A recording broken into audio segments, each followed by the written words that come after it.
Backseat Drivers time. Good evening and welcome to Backseat Drivers number 4 for 2024. A triumphant return from me and Matt. We had a gap here. Yeah, we've had a bit of a break. There's been some stuff going on, and yeah, we decided to. We didn't have enough time, motivation. Basically, Booby crashed into us and we kicked him off the team. Because that's how it works these days.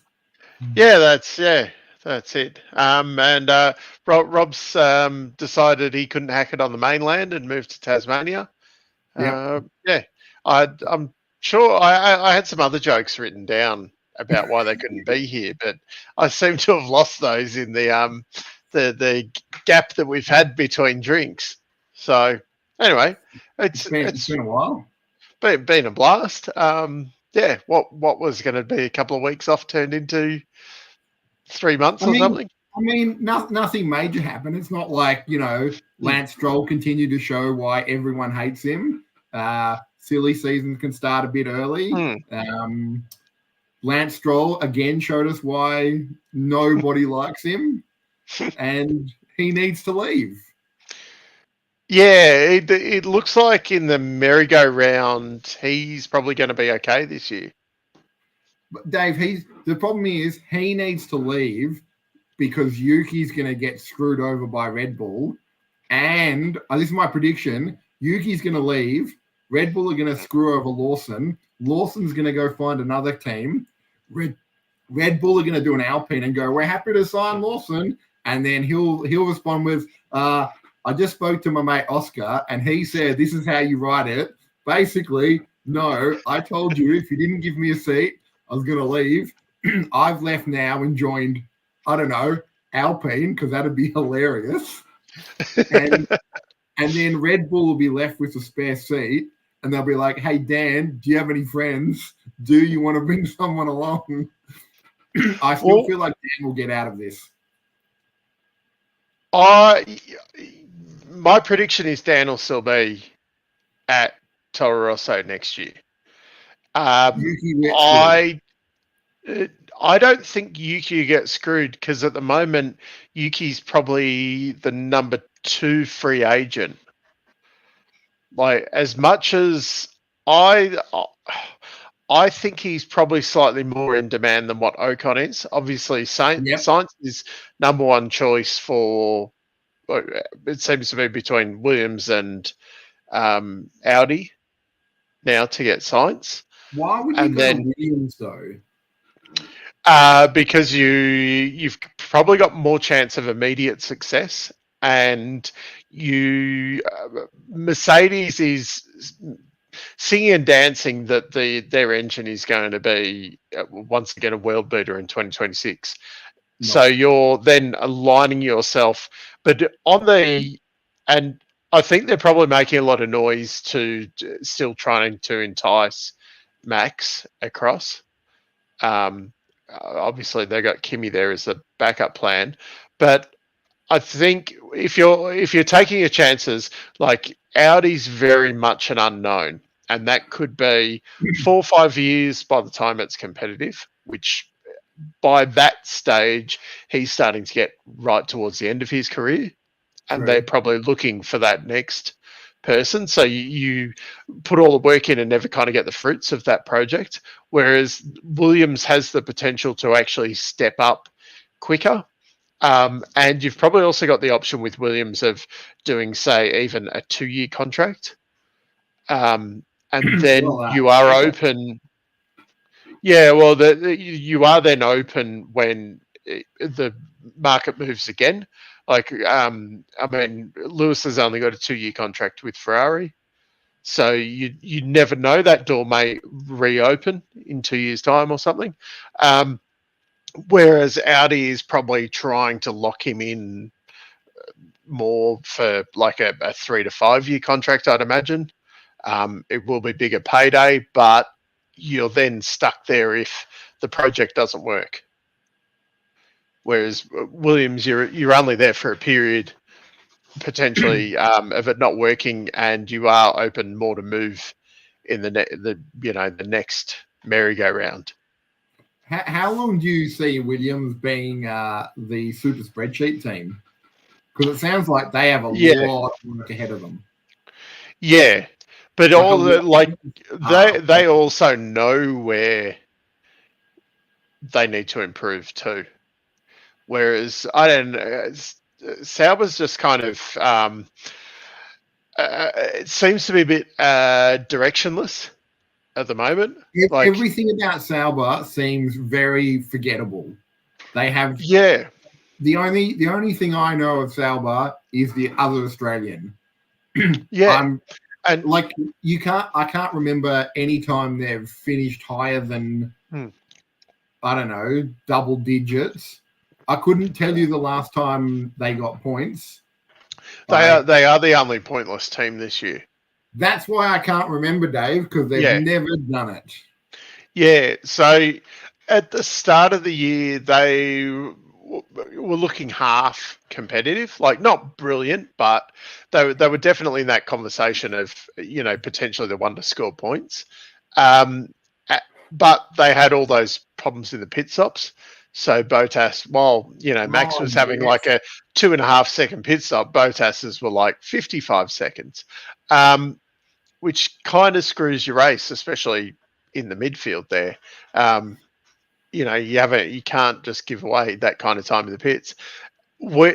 So then you've had the other guys kind of move forward, and they haven't moved forward at all. Like even the headless chicken that's Alpine has actually made progress in that time, whereas the Sauber's actually stepped backwards, relatively speaking.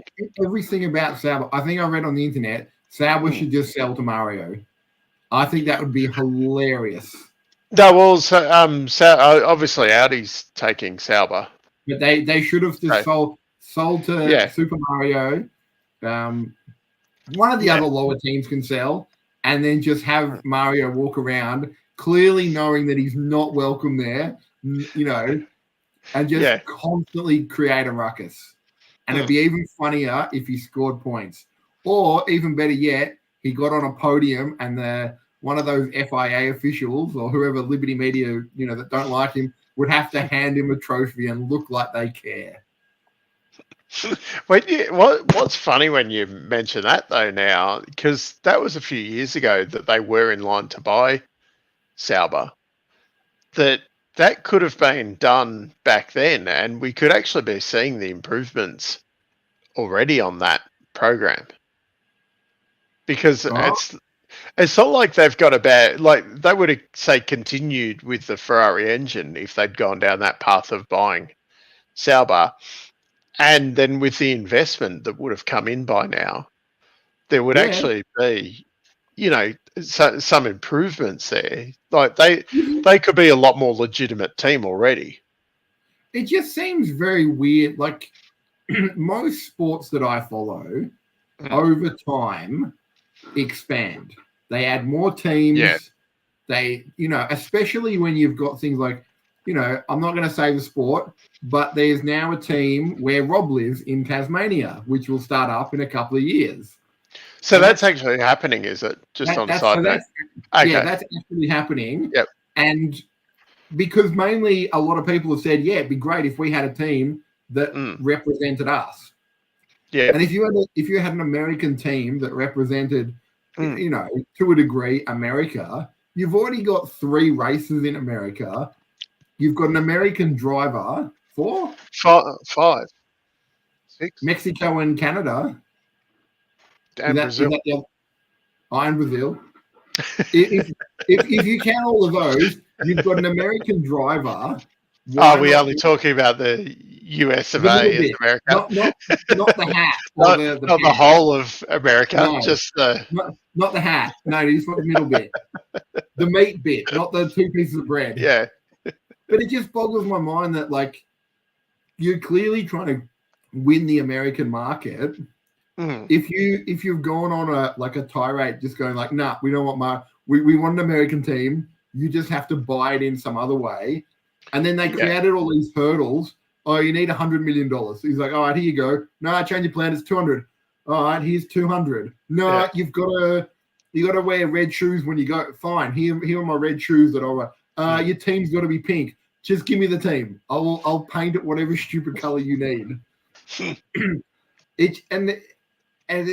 I think a lot of people are going to see that it will get stale if you just have, I think as well at the moment, I can understand you've got the 10 teams that have been through thick and thin or whatever to get here, blah, blah, blah. We need to support them. You're at that point, though, now where you could probably add your 12th or 13th, because I think the rules actually say you can have up to 13 teams. But also, you could probably do collective bargaining and just say, hey, there's now new teams. We want more money. Yeah, well, that's the other, they're renegotiating the Concord Agreement and that now.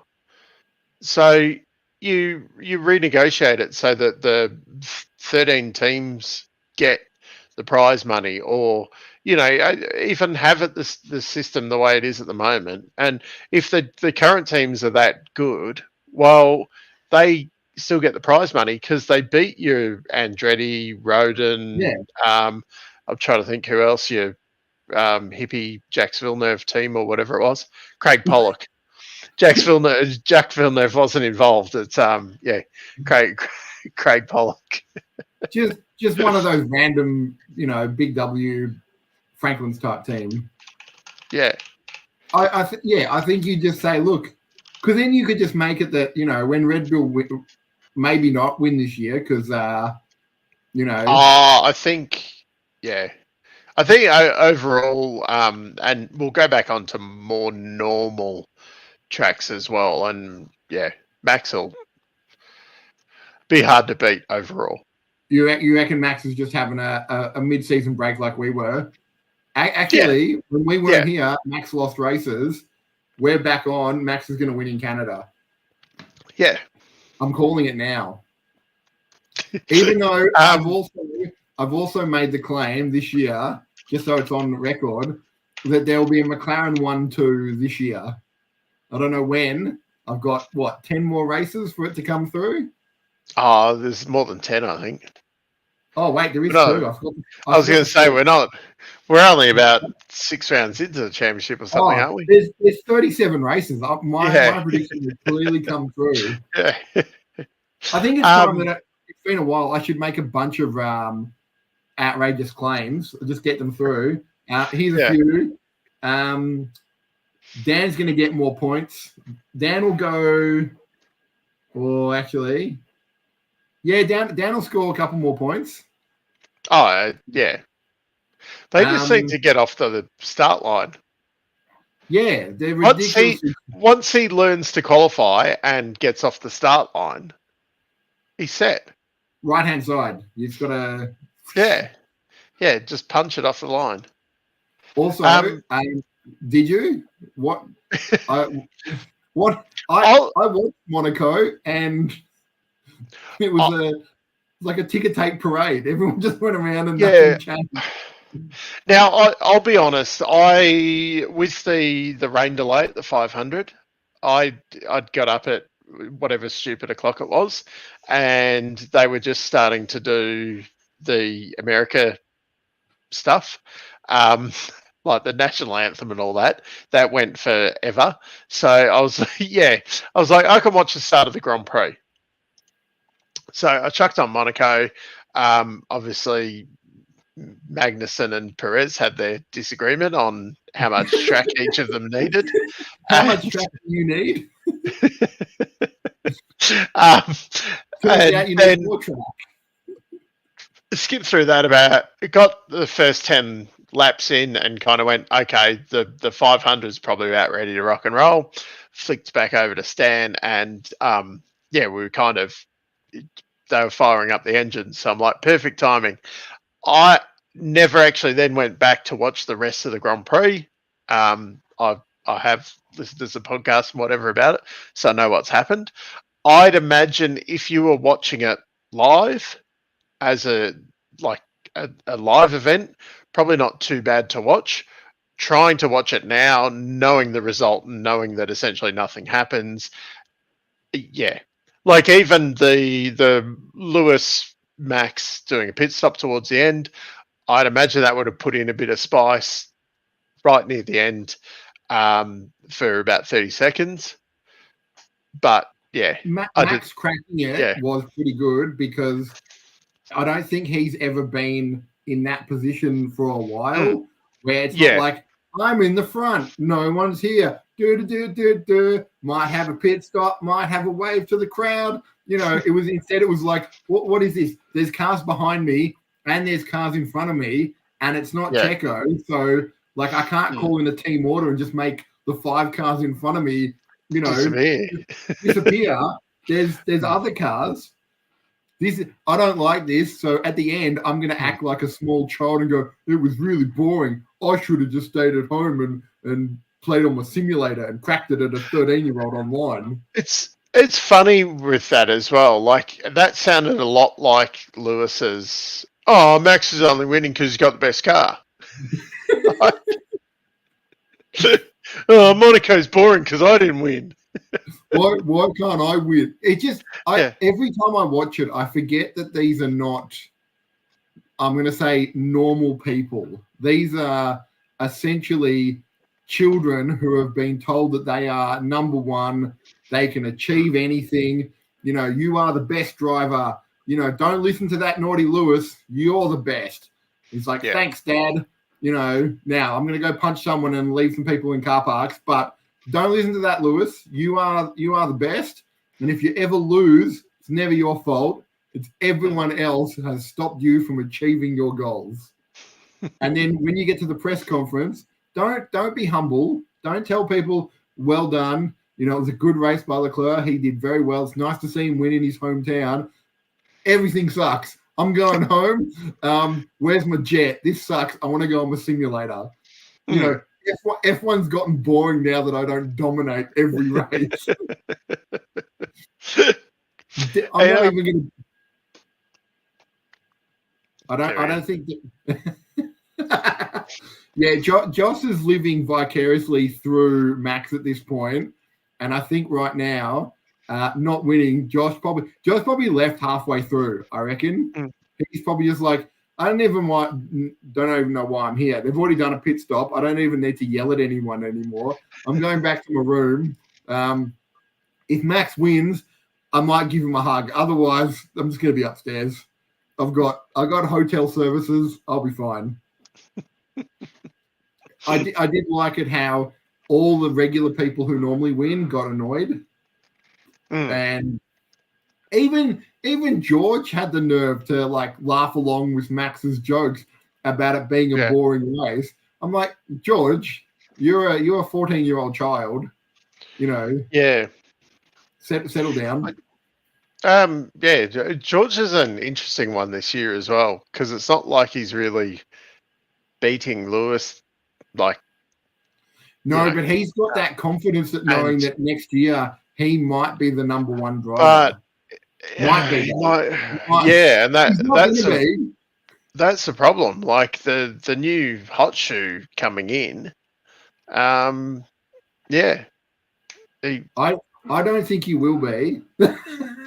I would watch that show because from what I've seen, Lewis's dad seems quite humble and. Yeah, well, it was interesting because he was quite good at the start, and then I don't know, they had the falling out or whatever it was, and he went away and managed some other drivers and things like that. And I think he's now kind of made a bit of a return. Also, in this TV show, I know it's not correct, but can Mark Webber be Oscar's dad? Just for like sake of casting, I thought Leclerc was. No, I think that's just his adopted brother, so he's technically family. Oh, okay. I would take Mark Webber with a fake mustache and a what's it called, the hat, and a baguette.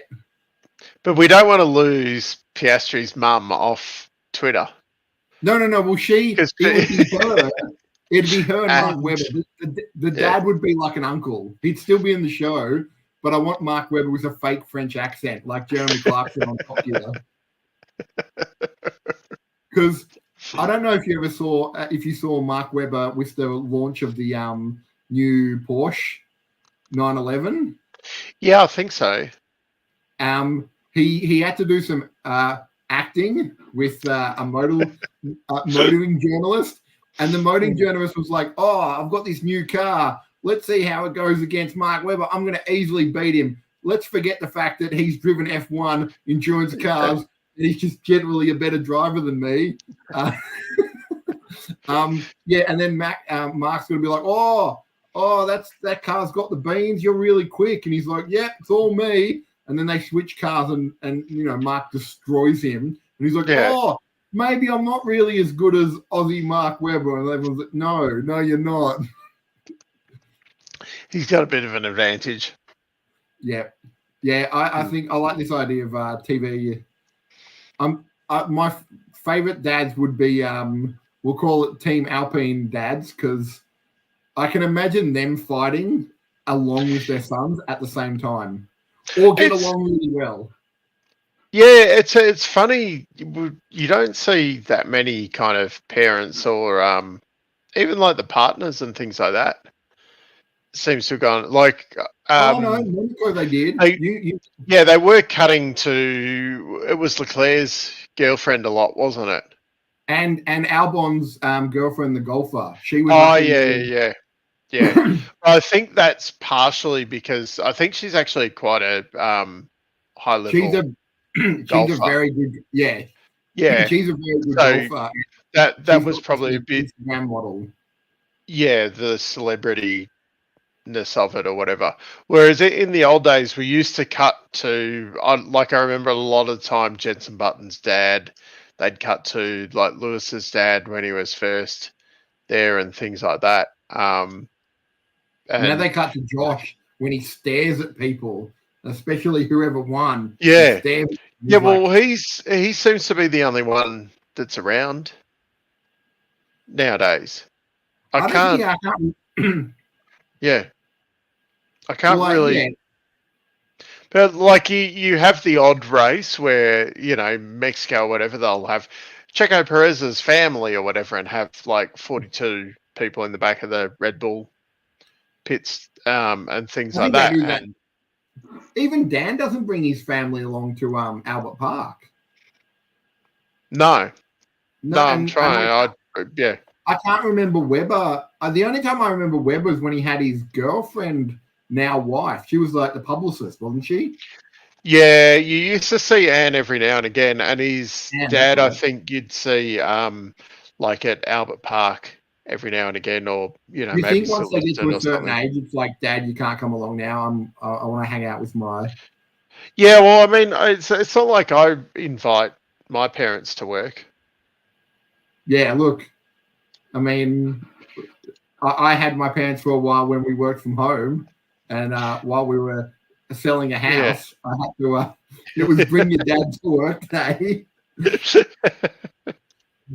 Oh no, the only dad that's there we've forgotten about. Everyone's favorite. Oh, yeah.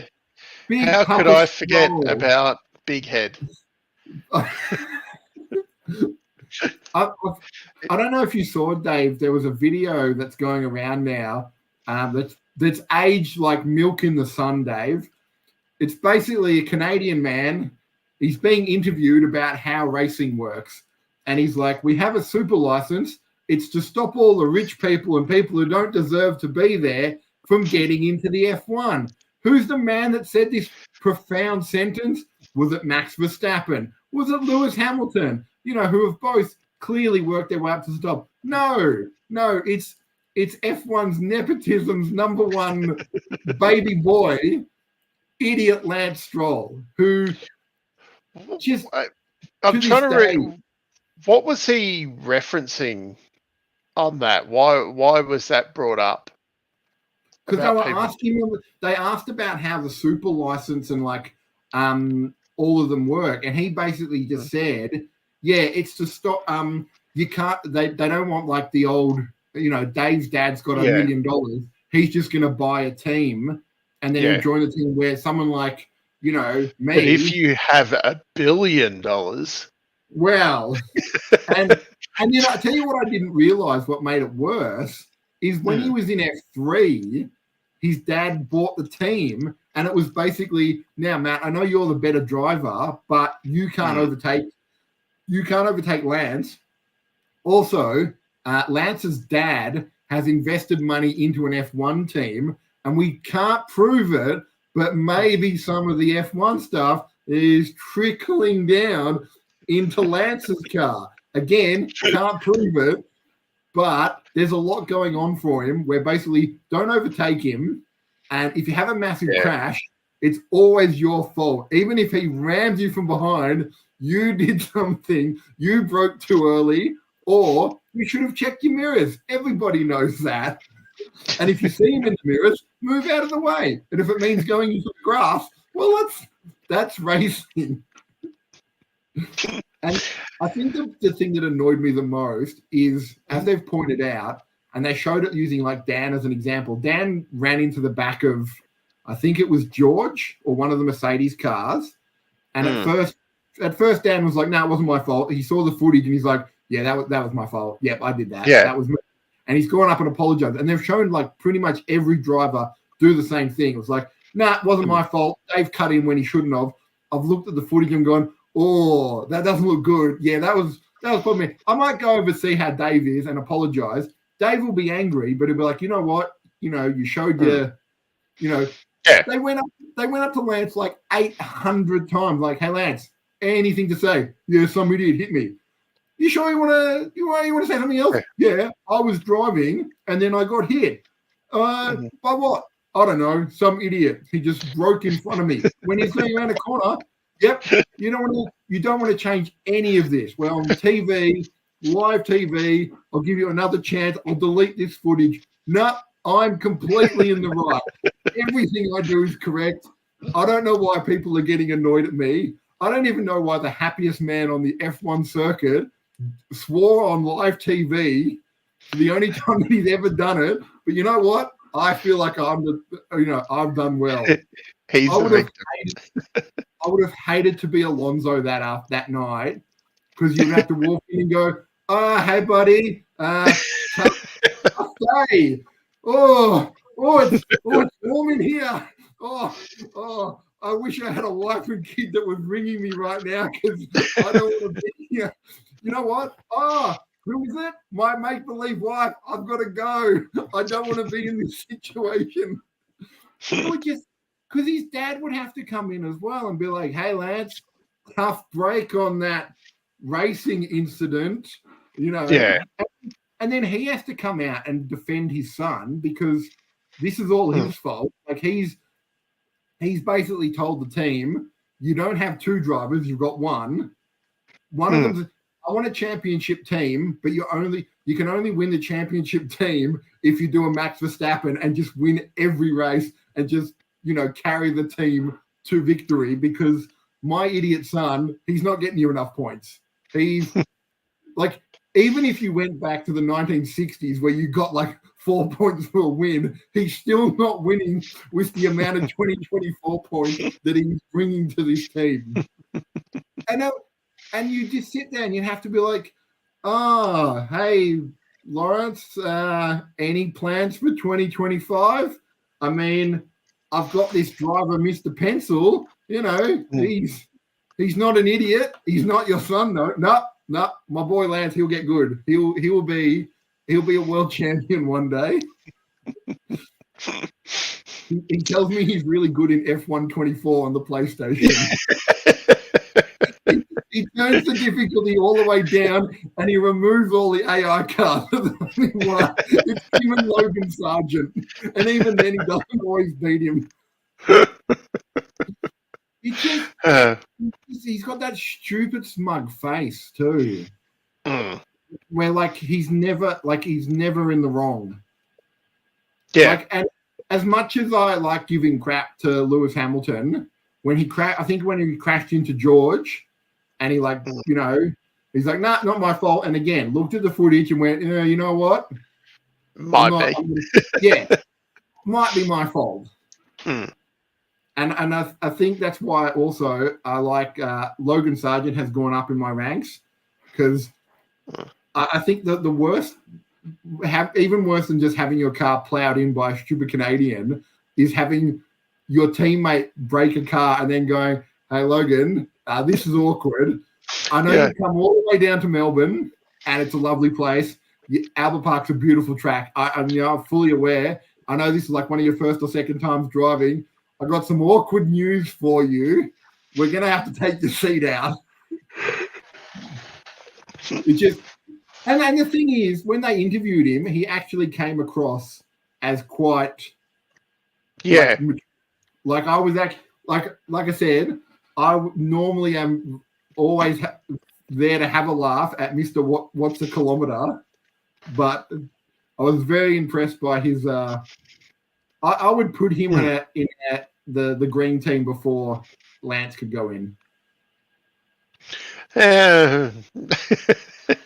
Just because I don't think he's good for the sport. I think he's just he's right, Max. He's just there to What was his what's his name? Matherson. He's Canadian Matherson. So sometimes it's like with Santucci in IndyCar at the moment. Like it's kind of good having that villain out there. So you've got someone that you can really get the hate behind. But you want comical ones. Like Latifi was brilliant because he was comically. He didn't hurt anyone. Let's be honest. Yeah. He helped Max win the 2021 by plowing into a wall. So, he's got my vote. Lance doesn't create like fun, wacky storylines that Lewis Hamilton fans will still be thinking about. He's just a and even Logan Sargent, he's not very good, but he's fun. He brings it, he's a mature man that basically was told, you're not racing. He's not very good, but at least he doesn't. I haven't heard yet. Like with Latifi, tried to blame his team for making the track change direction when he was meant to turn left, but he turned right. Whose fault was that? His race engineers, because for some reason someone quickly changed the track. Who put that turn in there? Yeah. That wasn't when did they do that? What do you mean it's been there for at least 10 years? News to me. Yeah. Anyway, not my fault. So do you think Lance is just there? He's just incompetent. It's just there forever. He's never. I think there will come a point. Or do you think Honda's going to have that awkward conversation with him? Like, if we do give you the. No, well, the interesting thing with this Honda deal is that the Strolls or the consortium are actually buying the engines. So it's not like the Red Bull deal at the moment where Red Bull gets engines and money. The engines. But wouldn't you, if you're providing engines, you want the best drivers you can possibly get in your car? Yeah, but that's part of the deal with them paying for the engines, that then Honda doesn't have any say. Oh, so that whole... Yeah. So where Tsunoda's kind of in at Toro Rosso to keep Honda happy, and like Takuma Sato had a drive for a long time in Formula One because Honda wanted him there, and there was Sakon Yamamoto, I think it was, in the late 80s, maybe early 90s, that Honda had was Nakajima, that was it. He was in there at one point next to Ayrton Senna at Lotus because Honda wanted, someone in there, and that was part of where Williams fell out with Honda because Honda wanted to place. I think it might have even made Nakajima in there, and Williams said, you can go and get fucked. we're going to keep our drivers, thanks." And then Honda kind of went, and signed a deal with McLaren. Yeah, just because it boggles my mind that like Lawrence goes on about how they're going to be a world championship team. We're going to win the constructors, and like let's imagine that Alonso next year turns back the clock and becomes Super Rookie of the Year again, and he drives like he did in 05 or whatever, and he's a 20-year-old, driving around like a maniac. You could technically win the championship as one person, right? You're not winning the constructors championship when you have an idiot who's just like, "Hey, Dad, I finished the race this time." And he's like, "Good for you, son. You finished in 11th. We don't get points for that." Or unless you have a situation like Red Bull last year, where Max just won so many races that he Max also won the constructors. Like, you actually didn't need Perez to score 8 points last year. Well, for Red Bull. Well, now that everyone's which is, catching, funnily enough, what's happening now. It is, because I was going to say, if it keeps going like this and Checo keeps winning the Deconstructors Championship of 2024, because wait a minute, at Monaco they would have had to replace the chassis, right? That was good change, but there was a lot of damage, but it looked like a lot. Yeah, the actual chassis might be okay, but everything else is destroyed. But that's the second time in 2 or 3 years that he has goofed at Monaco. A couple of years ago, remember we had to lift up and everyone got to see the undercarriage of the funny thing was, I typed into Google Images to do the thumbnail for tonight, and I typed in Perez Monaco crash. And it actually took me a while to find a photo of the crash from this year. Oh. Because there was so many photos of the last year, and then there was some Sauber ones, blah, blah, blah. So he's had a few goofs at... I was going to say, just so I've got the timeline correct, 2022, did he spin out and annoy Max, or was that 21? And then 2022 he did nothing. 23 he got airlifted, and then 24 he I think it might have been 22 where he stuffed up Max's qualifying. And then 23 he got lifted. Yeah, 24 which the other thing, why was he down the back of the field? I'm surprised that, I'm sure there's a reason, but wasn't the reason that the Checo...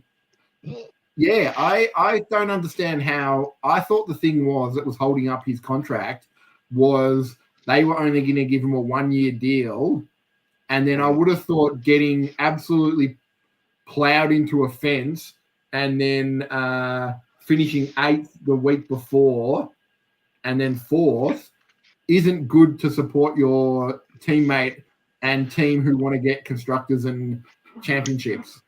I think it's all part of the power play in the background. That Marco doesn't particularly like having Checo there because he's not one of the young people that Checo brought up through the ranks. And then they're also, to keep Max happy, who signed Checo, that then Max is not as interested in going elsewhere. And yeah, there's a bit of like Checo, I think, was originally a Horner decision, and Horner's a bit like, from what I understand, I'm keeping Checo here. Yeah, there's still a lot of there's a lot of power play going on in the background. Yeah, Marco versus Ginger Spice. Yeah. But I think what's probably very short-sighted in all of this as well, because I've listened to a few other people with views on it during the week or so since it's been announced, and like they're saying about, on the weekends where Red Bull aren't dominant or whatever, they might finish 3rd and 4th or whatever. You're like, no. If you have a competitive Ferrari, a competitive McLaren, and Max is, say, finishing third or fourth, Checo's probably actually more like seventh and eighth before you've probably also pushing the Mercedes into that gap. And then if even if you've constantly, like, Ferrari will step up next year and McLaren are potentially coming up the ranks as well.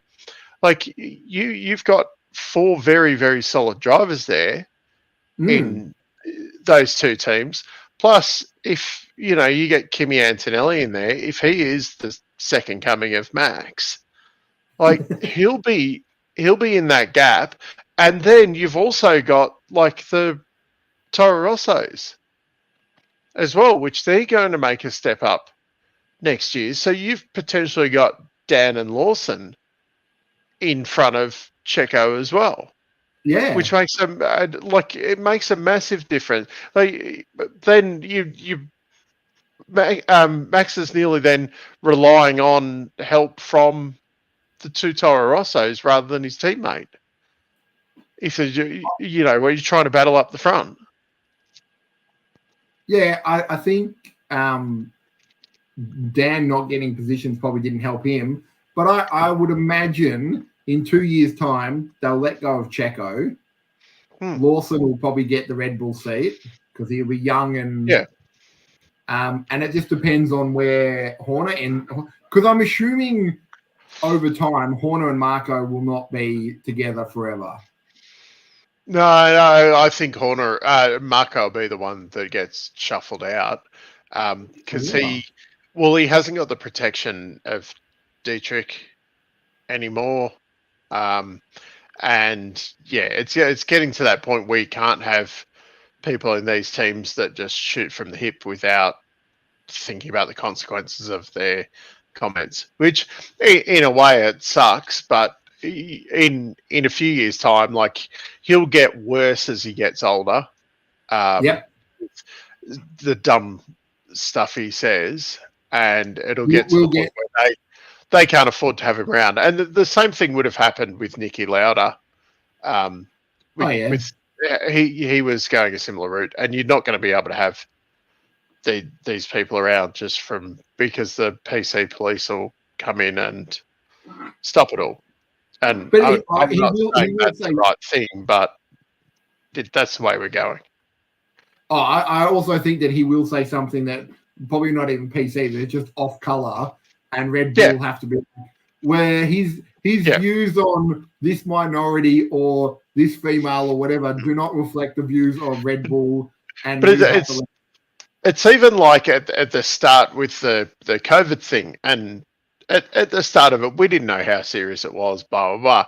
And he said, oh, well, let's get all drivers together or whatever in a COVID camp. They could all get it, have COVID, get over it. And this was at the point where they thought you could only catch it once or whatever, and then you didn't catch it again. He basically said, let's get everyone together, all get COVID or whatever, do our 2 weeks of isolation together, all get over it, and then we can go and do whatever we want, kind of thing. And at the time, with the information everyone had, it's a fairly logical thing. We didn't realize, and especially as he was saying, like, about the drivers and that do it as elite sportsmen, they're going to recover from this quite quickly. But now there's a lot of people that come, oh, remember when he wanted to do the COVID camp, so everyone got COVID? And you're like, well, it is a dumb thing to say, but also at the time you could understand. But when we're taking the soundbite, and he'll say something dumb. I reckon he'll say something dumber than that, though, that it will be more. Oh, yeah. It won't be an in hindsight thing. It'll just be, he will say something incredibly stupid, and Red Bull will have to be like, we can deal with Christian Horner being a really awkward man trying to pick up his PA. Yeah. What we can't do is have, a 70 or 80-year-old man saying whatever heinous comments he's going to say. And he'll just be like, oh, I didn't mean it like that. I'm sick of this team. I'm going to make my own team. It's just me and a slot car, and screw you all. And I'm in charge of all the cars, and it's in my house. And, There's no I'll horn. offer drivers contracts. Come and play my slot car. Except you, Horner, you're not invited. You're banned from my track. My racetrack goes up walls. I bet your cars can't do that. You guys suck. Now, Helmet, you got to back into the home. You got to take your tablets. I'll take my tablets when I want. Also, Dave, speaking of Red Bull and the big news, the world's most famous yacht designer is leaving F1. Did you see his interview with Yacht Magazine? I've forgotten who interviewed him, but it was one of his F1 mates. They had an interview at Monaco, and basically they just spoke to him about sailing around in a yacht. And it was just really weird because at least if you ask him about F1, you can sort of relate to him and go, yeah, I've seen F1. I know what the car's like. I know the RB5. You built that. That's a good car. Coulthard drove it around. But he's like, yeah, so me and my wife were like going to get the G70, yacht, but then you talked me out of it. And so I got the B72. I'm like, I have no idea what you're talking about, Adrian. I don't know. What do you mean a yacht? And it's like, oh, well, this yacht's really nice. And then you and I were together on your yacht. And again, I'm like, never have I rung up Dave and go, hey, Dave, I'm in the area. Can I jump in your yacht? He's like, well, actually, the B42's in the shop. We can go on the smaller one, the B42-Z. Not as good, but you'll appreciate it nevertheless. It was, and then they barely spoke about F1, but of the stuff they did, it sounds like he's either going to pack it in completely, but it more likely sounds like he's going to get bored very quickly. I think that he's probably more in line with what will happen. He'll get bored. But yeah, I think he's probably at the moment. I don't think he's going anywhere. He just wants to get out and have a break. He's had enough. He'll be on a yacht for 2 or 3 years, and then like the start of Drive to Survive season 9, it'll open with a telephone call, and it'll be like, Mr. Newey, you're needed, and then you don't know who's on the other end of the line. Is it Toto? Is it whoever's running Ferrari at this time because they've changed 97 times? Pretty much everyone needs him. But he did, because he did that thing or whatever. 2014 was the first car, the Red Bull, that wasn't a Adrian Newey car. And he'd gone off to design his America's Cup yacht and blah, blah, blah. But all still partly contracted to Red Bull. Like they were like, yeah, we'll just pay you millions of dollars, so you don't go to another team. Essentially, do whatever you want. As long as, but then, that was it. Do whatever you want, but within Red Bull approved things. So that's whatever, as long as it's not designing a Formula One car for anybody else. But then even it was only about halfway through the year, and you heard stories of him like walking into the design office or whatever. Have you thought about changing this? Maybe that might be an idea. I've got a book here, Yeah. I've got my pen, I've got plans. I just sketched this on the back of the menu last night while we were out for dinner, and maybe you might think of this. Yeah.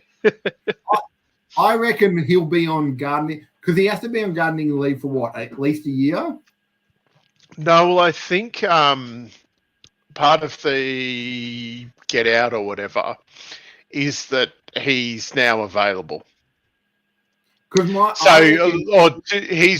with Red Bull until the end of the year, but he doesn't have that. He has his 12-month notice period or whatever. He doesn't have then you've got your till your end of the contract, and then you've got your 12 months notice. I think now it's because I think originally he was contracted to the end of this year, but then there was also a 12-month notice thing or whatever. So you reckon for a year he'll sit on the yacht, get bored, and then quickly design a 2026 design car, go to Williams or somewhere, Do you think he's going to Ferrari for money or Williams because isn't he mates with or has a connection? I think he's had the opportunity to go to Ferrari before, and he's always shied away from it with, essentially moving to Italy.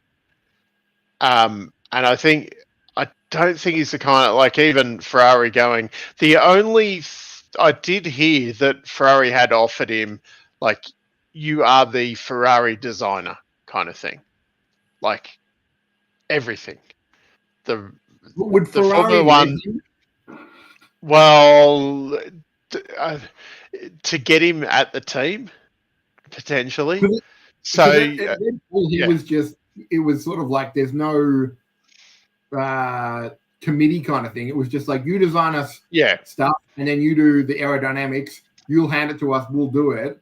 If he went to Ferrari, I would imagine he would be a lot more red tape. That's the other reason, and that's why I think Williams does make, as ridiculous as it sounds, Williams makes the most sense because it is going back to a pure kind of racing team where, him and James or whatever can have a chat about something and, go and do it kind of thing. Whereas, but there would be that lure that Ferrari's probably offering him, like, ridiculous money too. But does he need the money at this point? Well, that's the thing. But do you kind of go like, well, let's set up my great grandkids, and I also then University of Aerodynamics. I can design the Ferrari Nui, like that's the next. Like you had the Ferrari F40, the F50, the Enzo, and the next one's the next one's the Nui kind of thing. That in 50 years' time, doesn't he have to finish off the other the supercar? Which one? Because they did the Valkyrie, but then there was an RB thing or something, wasn't there? RB 16 or something that he's got to do. I think that might be designed. I thought he was still working on it. We need a fact checker. I know. Here we go. The RB. It's not RB16. The 17. No, they're the race. What's he? Does anyone know? Yeah, it's the. I know. Yeah, it'll be called the RB17. Oh, really? The RB17's hype supercar. Oh, so we don't need it. Did they not do a 17 as a race car? Oh, there you go. Yeah, he went 9 feet. Yeah, they've got it'll be his last project. It has a massive engine. And they've made special tyres for it. Oh, it's one of those cars that you can only pick up and drive at tracks. Yeah, you don't actually. Oh, only 50 will be built. So, Dave, start saving now. I'm assuming you have to be on the list. Yeah, I'd say you probably already need to be on the list. I'd say that Newy's got one, Horner's got one. Do you think Horner has spoken to someone and said Marco doesn't get one? Just tell him his keys are in the mail. I would do that. Like, I can just see them doing petty things. Yeah. I mean, they're pretty cool looking cars, but yeah, I'm not sure how good it'd be down at the shops.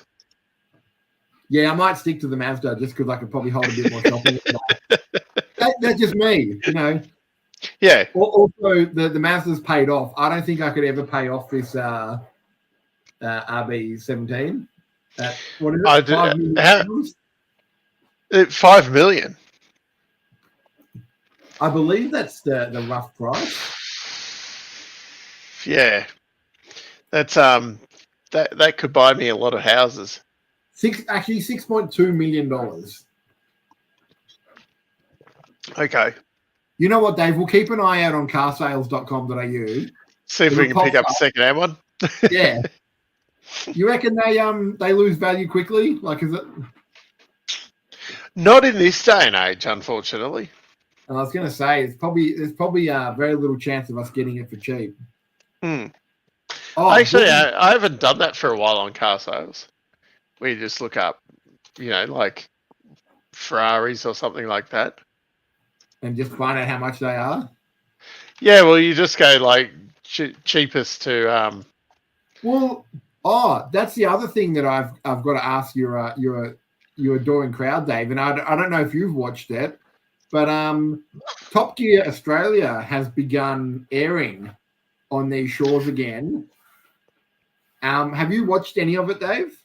No, so it came up on because which streaming is it on? Paramount. I'm trying to think what we're watching on Paramount at the moment. Anyway, so I watched the South Park thing the other day though. That was on Paramount. Yep. Not bad.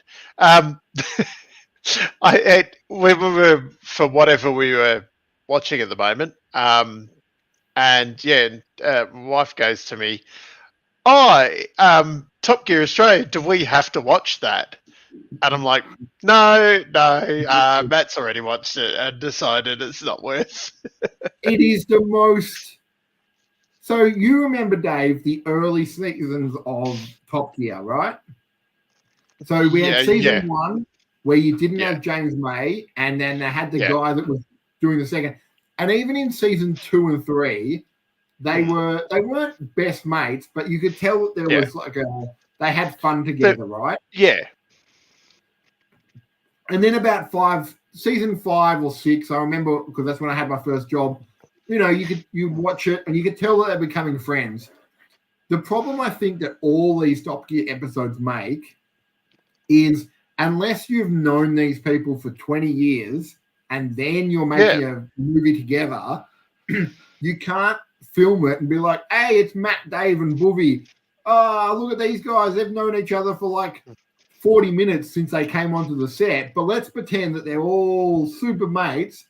Also, we've gone like, well, Matt, you're the tallest, so you're Jeremy. Boovie, you drive the slowest, so you're James. And Dave, you'll have to be Richard Hammond, just because that's how it works. Like we're clearly aiming for that. I don't know why they don't get it though, because when they did the original Top Gear Australia with the Trumpet Man and Kenny, I think it was Trumpet, Kenny, and someone else, wasn't it? Steve. Pizza Man. Pizza Man. Yeah, and that was like, and they kind of did that thing with the UK one where they had that challenge or whatever at the start. Yeah, but they probably needed to integrate it a bit better and then let the guys find their feet. But yeah, it's like insert written joke here kind of thing. Like, and that's how it felt. It's like, oh shit, we didn't put that joke in there. Like, you needed time for the chemistry to happen. Well, the weirdest thing in this show, so there's what's his name from Mighty Car Mods, Moog. He's actually probably the best in it because you can tell he's genuinely interested in cars. Then you have Bo Ryan, who's just an NRL nutcase, and he is genuinely a funny man. Like, some of it I feel is scripted, but you can tell, like, they tell him, like, hey, Bo, in this scene, can you just, like, strip off and just jump in a pool? He's like, already 10 steps ahead of you, I'm already in the pool. Like, the weirdest bit that I don't understand is the Puglia, which one is it? Jonathan LaPuglia, the host of Survivor, who is a trained actor, is the most wooden man on this show. Like, you can tell that he's just gone. They've told him, they go, you're going to be on Top Gear. It was made famous by Jeremy Clarkson, and you're playing the Jeremy Clarkson character. The character. So he would be like, "Oh, this car's got more power than like." And he's like, "You're clearly reading off a sheet of paper." Yeah. But the way he reads it is like, "Oh yeah, I've picked the best car, and those two idiots have picked no good cars." Because I'm the car guy. Car. Vroom, vroom. And, like, everything he says just feels like either he doesn't know anything about the car. Like, in one scene, he buys I think it's a Pagani Zonda. And he's like, This car is worth millions, so it's the best. Oh, yeah. Feel that V10, V8 power with 470 kilowatts of power, which equals about 600 horsepower. Woo! Like, it's so forced. And like, at least when they have the footy player on, he's just like, yo, I like this car. It goes fast. Yeah. And like, even when they have the Mighty Car Mods guy, he's just like, yeah, I like this car. I don't often go for these cars, but this is a nice car. And like, you can tell that those two, you could see them becoming friends over the show. But then like in one of the scenes, when they have those races, they used to have the helicopter versus what was the famous one? Yeah. The Veyron versus the plane, right? And then they did another one of these, right? And you can tell they've obviously put like fake bits in it to even it up, right? So one of them's on the boat and the other one's in this electric car. And the whole joke was that Jonathan's driving the car, so they let Mighty Car Mods guy drive it. And then he gets pulled over by the police, and oh no, we've wasted some time. Now the boat gets to get in there quicker, and he'll win by like a second. Spoilers, the boat wins. But then it cuts to Jonathan again. And normally when like Jeremy gets pulled over and they're a team, they never at the end, they'll be like, oh, we're late because Dave had to go pee. And that was it. Like, that would just be the thing. Yeah. You could sort of see Jonathan getting like fake angry. He's like, oh, we would have won if I was driving. And then if I was driving, we would have been pulled over by the police. This sucks. I'm like, mate, we know it's scripted. You don't need to fake And he's like, did you see how close it was at the end? He ran past the car. I'm like, yeah, because he was standing behind the building. And then you filmed it as the car pulled. Like, but like, he gets so wooden. Like, all his acting, none of it sounds remotely like he wants to be there. In fact, I wouldn't be surprised if he just doesn't care about cars.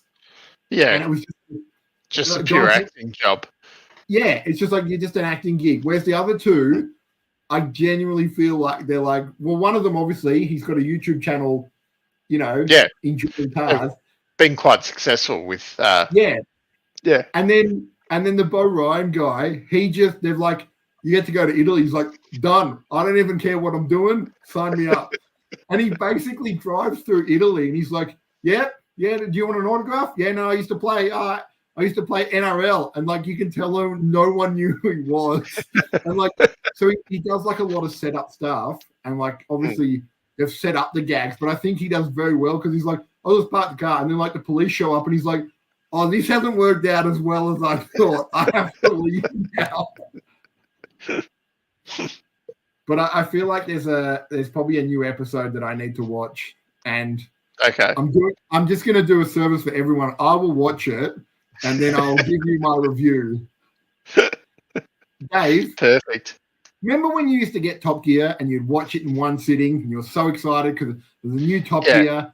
You'd sit it, you'd clear out an hour. I remember it distinctively because I would get it. I remember in 2003, I'd download it early in the morning, bring it into work, watch it. We'd all watch it. We'd all be excited. I swear it's taken me, each episode takes me 4 goes to watch. Wow. Just because you listen to, they do have a stick, and again, I'm all for, new episodes or whatever. They've like, well, we've got a stick. Oh, look out. She's a female this time. I'm like, okay, cool. There's female drivers. Like, settle down, Didn't also, Grand Tour already do that with, I've forgotten her name at the moment. Sabine. No, Grand Tour had the girl who broke her back. Oh, Abby. That's it. Abby Eaton. Yeah. But the thing is, they never made a big deal. It was like, this is Sabine. She's the queen of the ring. She can go around the Nürburgring faster than I've ever done it on a video game in the X10, the fastest car in the game that you basically cheat, And they're like, oh, it's she's a female driver this time. I'm like, okay, it's not that hard to like. Not saying that it's it's not that hard, but like if that's one of your selling points, because Yeah. the rest of the show is so weak, just say you have a Stig. Mm. I think most of the time Jeremy Clarkson they just said he's called the Stig, but they would have just gone the Stig's a thing. We don't know if it's a man or a woman or it's a robot. Well, We do. I think there was some of those jokes from Jeremy over the years about He was just like, and then they have the American cousin and whatever, and then they did they've done the celebrity in the reasonably priced. It's an AE86, the Subaru, no, the BZ. Oh yeah, the combo car thing.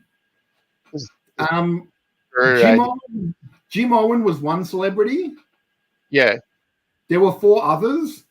I can't remember at all. I will try to find them for next week, but it's just they try really, and I feel sorry for the Mighty Car Mods guy because he obviously makes his show, and it's like, hey, everybody, it's a car, we're doing cool stuff, and like they've sold out a little bit. Good on them though. They've made it. They've done well enough. If they want to be sponsored by Ryobi and like, what is it, Super Cheap, but like even theirs feels like slightly less forced than this whole TV show. Yeah. Are you looking up who the Stig is? No, I was trying to look up the star in a reasonably priced car. No, they don't call it that now. They call it something else. Also, the rumor is that the female Stig is your mate, Dave. Which one? Movie star that you starred in. You could probably tell by if you watch it. I still haven't watched it all.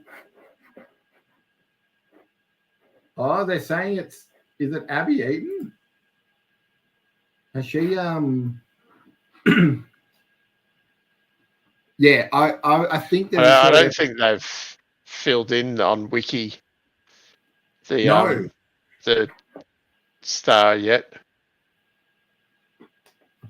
No, I don't think it's big enough for maybe I'll do that, Dave. You could do the Wiki entry. I could do Wiki entries. Yeah. Yeah, so they haven't even updated. Oh no, they've just got a red link. The page does not exist. Looks like I know what I'm doing tomorrow, Dave. Yeah. Gonna Speaking, you as the first person that's watched it. I can't imagine a lot of people tuning into. Well, it's also I mean, apparently this one is designed for a world audience or something. What? Yeah, because there's no other Top Gears or something going on at the moment. But it's a kind of weird place to put it as well. Yeah, it's Paramount. Because no one has Paramount, do they? We've got it. Why have you got Paramount, Dave? Because someone who has been living here had all these streaming services and logged into them on RTV. So all of a sudden, we had all these random streaming services. I also inherited some streaming services from another person that lives in this house with me. Yeah. You've probably met these people. Like one of them was for tennis, but we don't have Paramount because they don't have anything. Yeah, I don't know. We've actually been watching a bit on Paramount. I'm trying to remember what we were watching on there. I'd have to. This must be really good viewing. What do we watch on Paramount? What do we watch when we're not talking to each other? What do we watch? Yeah, I watched the South Park thing the other night. Oh yeah. I can't even, because the way they do these websites, so that you can't really look at what's on the streaming service until you log in. Now, Dave, I don't know what we've been watching on it. More importantly, I spoke to Boovy just before, and he gave me his prediction. What's this excuse? He's given me his predictions for Canada. Yeah. He is going for Daniel Ricciardo to win. Yep. Are you writing these down? I'm going to. Yep. He's got Alonso on the podium. Yep. And then he's got, in an act of defiance against his ex-employers, Ocon to win, to show them what they've been missing out on. Oh, you want Ocon to win, not Dan? No, this is Boovy. Yeah. Ocon can have third. Okay, Ocon will get third. Okay. And then he's got... who was 10th? He's got... Oh, who we... I mean, Yuki's always... No, he's got Lance. Okay. This will be interesting. And he's also predicted that Lewis Hamilton will crash into the wall of champions. But he's not champion anymore. Isn't the wall of champions just any old champion? Yeah, it can be any of them. Do you have tips for the weekend, or? I have tips. I'm going to go... Yeah, look, I think it's just going to resume Max at first. Okay. Oh, I can't see Perez doing it. Let's go. We'll do Charles. Charles will come second. Yep. And then 3. Do I reckon Ferrari's the real deal, or do you think McLaren will sneak in? Oh. You know what? Let's give it to Lando. Lando's going to get another podium. Okay. And then in 10, who's getting... I feel like it's just going to be Yuki again, isn't it? Okay. No, I'm going to go Dan. Let's give Dan. Now, also, Rob messaged me, and he has his predictions. Yeah. They both... Look, they're not here to tell me, you know. He has gone... he's gone George for the win. Okay.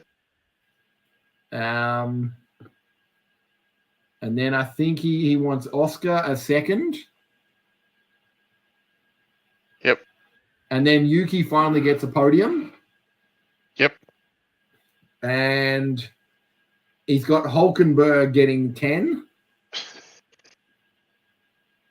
And he's got Fernando crashing into the wall of champions. I don't know why Boovy and Rob told me these, but they just wanted to make sure they had the tips in. Yeah.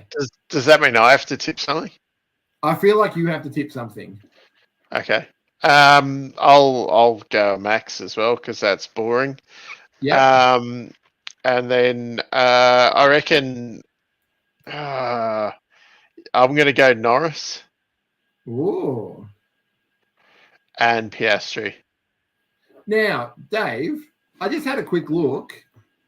There is a 24-point difference with the Constructors' Championship. Does that get larger or smaller by the end of the Canadian F1? Who's in second? Is it Ferrari or larger? Larger. So what you're saying is Max is winning. Yeah, and then McLaren's will fill the gap. So it won't. Yeah, McLaren will be relatively closer to Red Bull by the end of the weekend, but Ferrari won't. So you reckon it'll just this was just a slight scare for Red Bull? Yeah, I still think that they're not going to be proper dominant until we get to, say, Spain. I think's the next proper track. Is that what's the calendar after? Canada, Spain, then the Red Bull Ring, then the British. I think they'll be like proper dominant, say Spain and Silverstone. Yeah. Austria might be a little bit different, but see, then as well, I think you'll probably find that McLaren will probably be stronger at, say, Silverstone, where you might find Ferrari stronger at like Austria. Oh yeah. Which is then that's going to be the big thing, that you're not going to have a constant like Leclerc taking the win every time.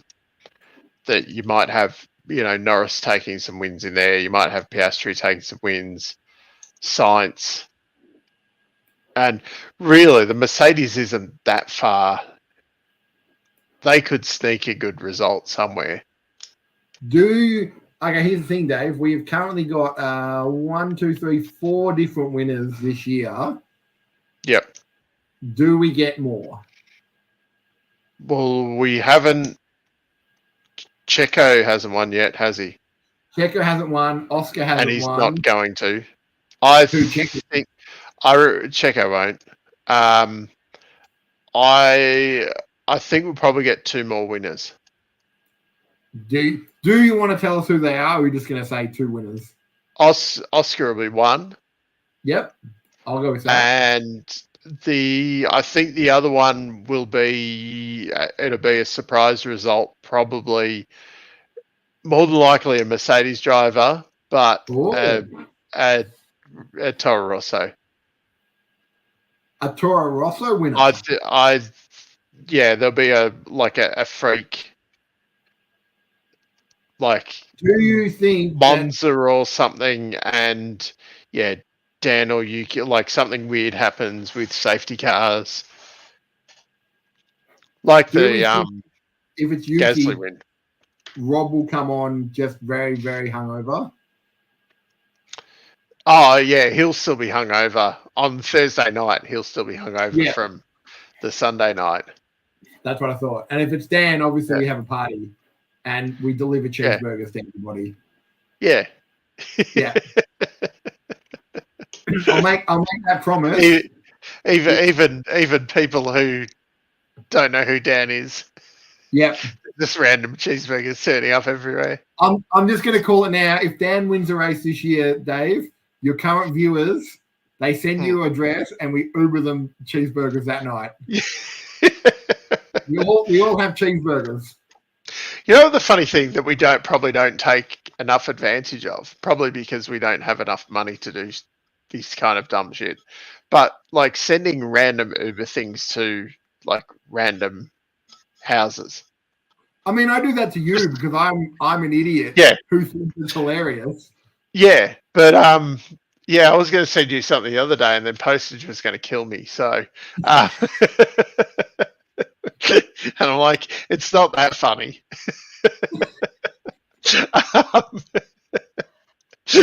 But yeah, I just just cheer someone's day up, like send them a random cheeseburger or something. Well, I had to explain to, like I said, the other person in my house, why are you sending stuff to not our address? And what is it? It's an ice cream. Why? It'll be hilarious. Anyway, we've probably been doing this for long enough tonight. Yep. Considering we're aiming for an hour. We'll I've brought everything back. Yeah, we'll endeavour to be back next week, and we'll probably be better prepared for it as well. No, we won't. Dave, don't lie to you. Let's be honest. Dave, we've been honest with them. I said I'll order them a cheeseburger if Dan wins, but I'm not going to lie and say I will be more organised next week. Nothing's changing next week.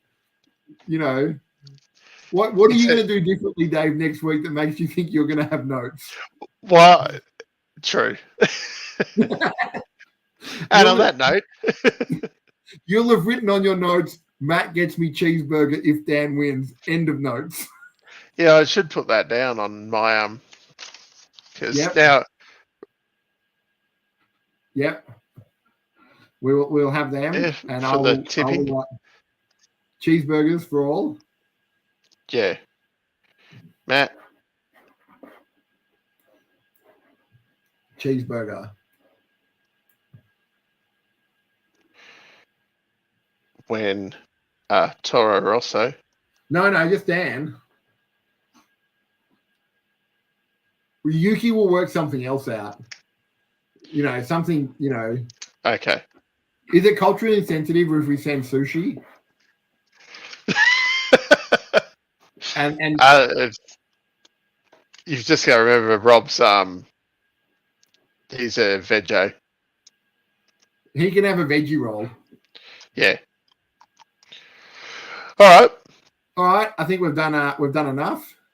Yeah, I'd give it a solid B plus. Hooray! We passed. On that note, we'll see everyone next week. See you all.